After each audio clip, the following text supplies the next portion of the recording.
Assalamualaikum warahmatullahi wabarakatuh. Assalamualaikum warahmatullahi wabarakatuh. Ngobrol bareng Ustadz ini merupakan talk show di bulan Ramadan yang mendatangkan ustadz-ustadz yang akan membahas seputar dunia Islami. Kali ini saya sedang bersama dengan Ustadz Heru Wibowo. Assalamualaikum warahmatullahi wabarakatuh. Kali ini saya akan membicarakan tentang sesuatu yang bermanfaat, yang menginspirasi dan tentunya menunjukkan hati. Sebelumnya saya akan menyapa teman-teman dulu nih, bagaimana kabar teman-teman hari ini?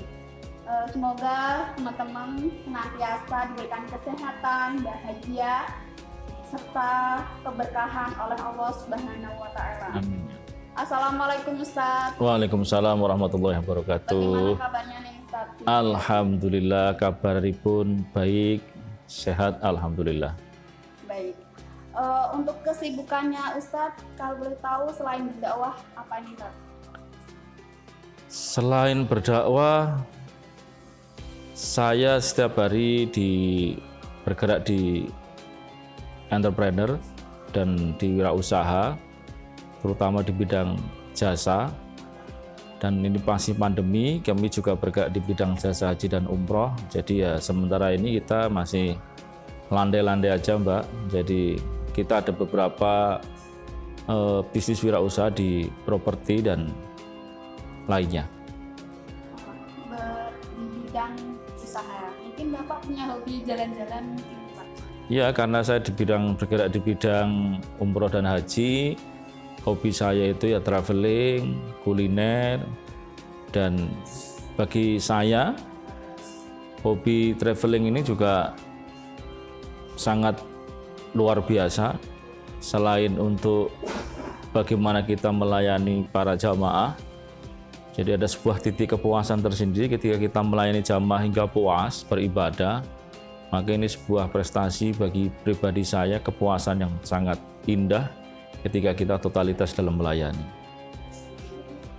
Mas sekali ya Pak. Ya, insya Allah sambil jalan. Dapat uang juga. Amin. Gini Pak, kita kan sudah memasuki bulan suci Ramadan nih, di mana kebaikan itu selalu dilipat gandakan oleh Allah Subhanahu wa Ta'ala. Pas banget dengan tema kita, meraih rahmat Allah Subhanahu wa Ta'ala dengan kebaikan.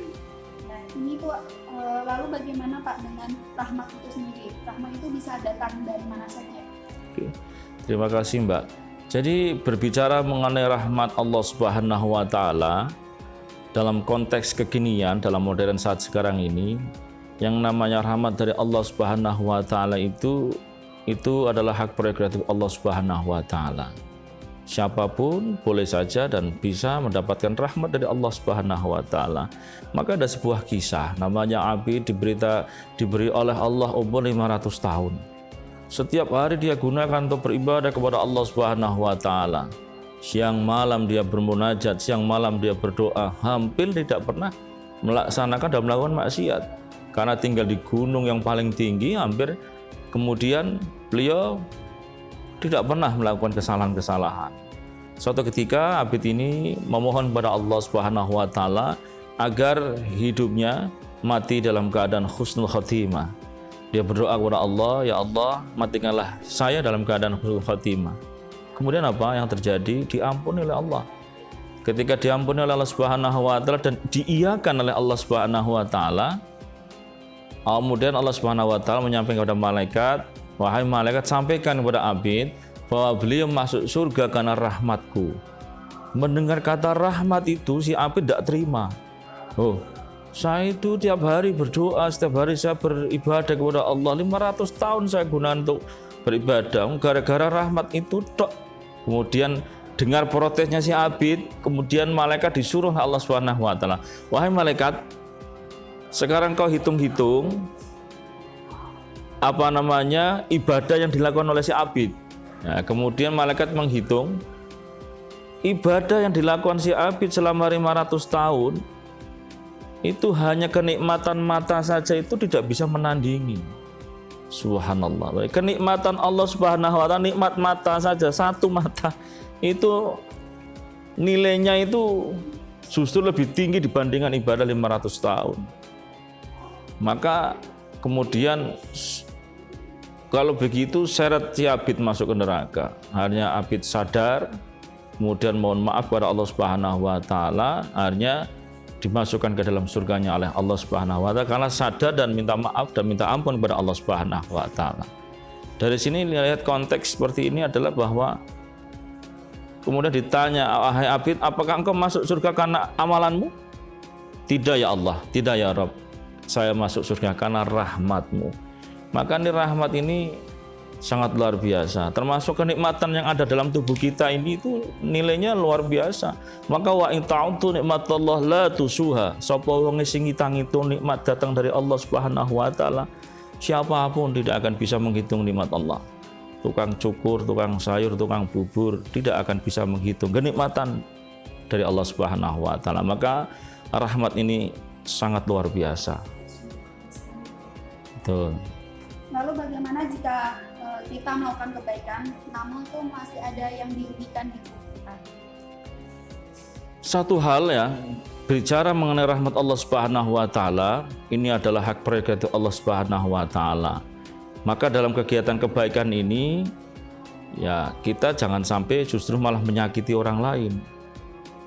Umar bin Khattab masuk surga diantaranya ketika si Umar ini jalan-jalan kemudian melihat anak-anak kecil ini sedang bermain burung emprit, kakinya ditaleni itu, kemudian diterbangkan tarik lagi, kemudian dibeli semua burung-burung emprit ini, kemudian dilepaskan oleh Umar bin Khattab.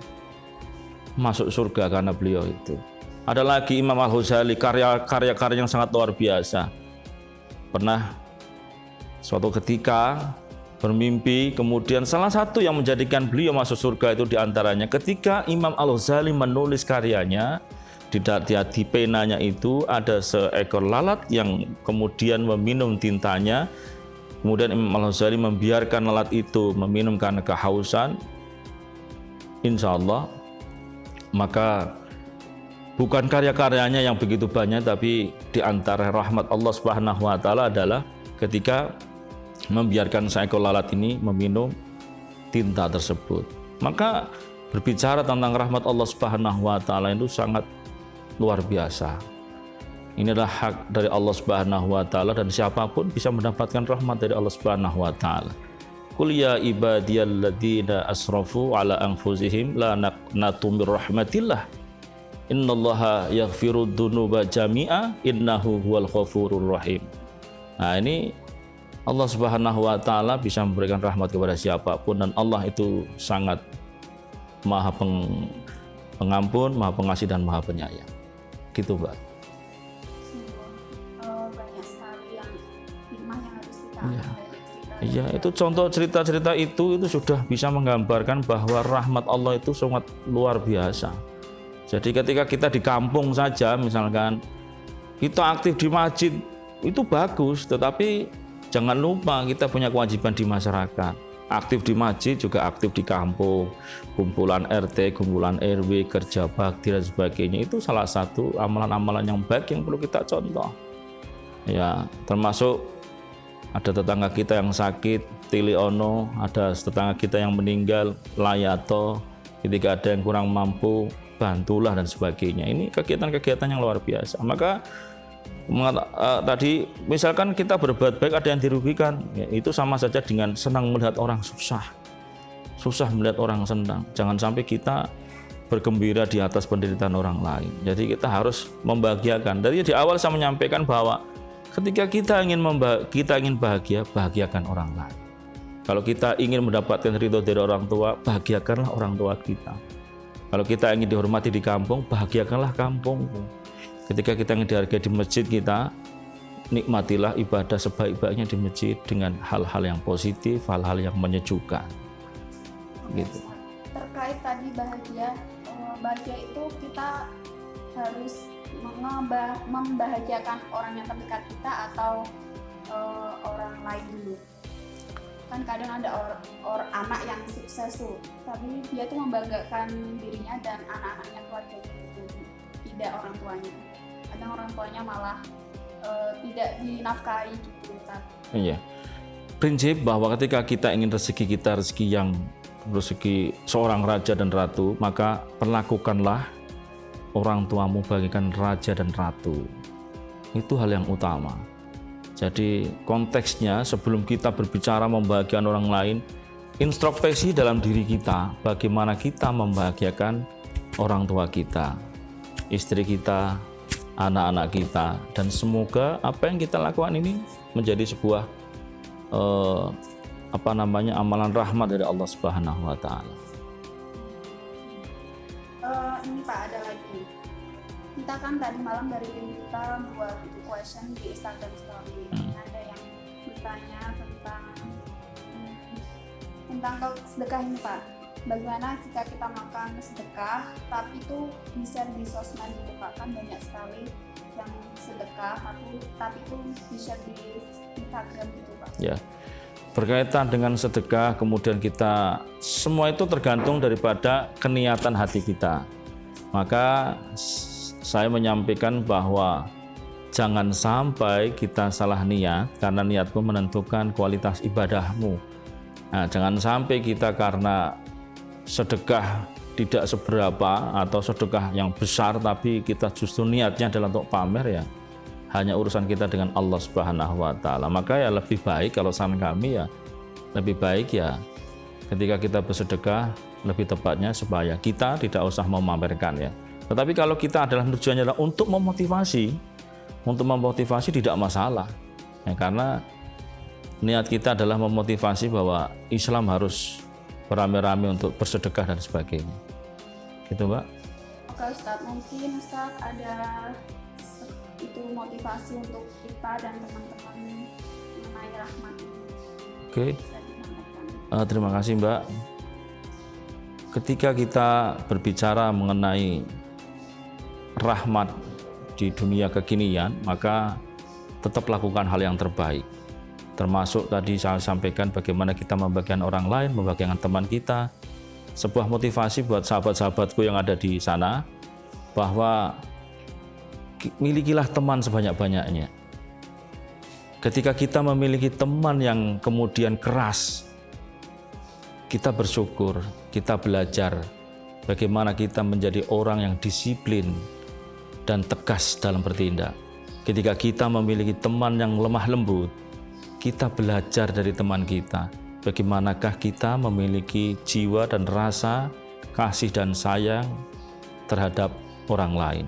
Ketika kita memiliki teman atau sahabat yang kemudian cuek, acuh tak acuh, selalu menyepelekan, justru kita berguru dan belajar dari teman kita, bagaimanakah kita memiliki jiwa empati dalam kehidupan dan berteman yang sesungguhnya. Ketika kita memiliki teman yang tidak dapat dipercaya, janjinya selalu tidak tepat, selalu mengingkari janji, ini justru kita berguru dari teman kita. Bagaimana kita merasakan sakitnya kita dikhianati, sehingga jadilah orang yang senantiasa menjadi orang pribadi yang dapat percaya.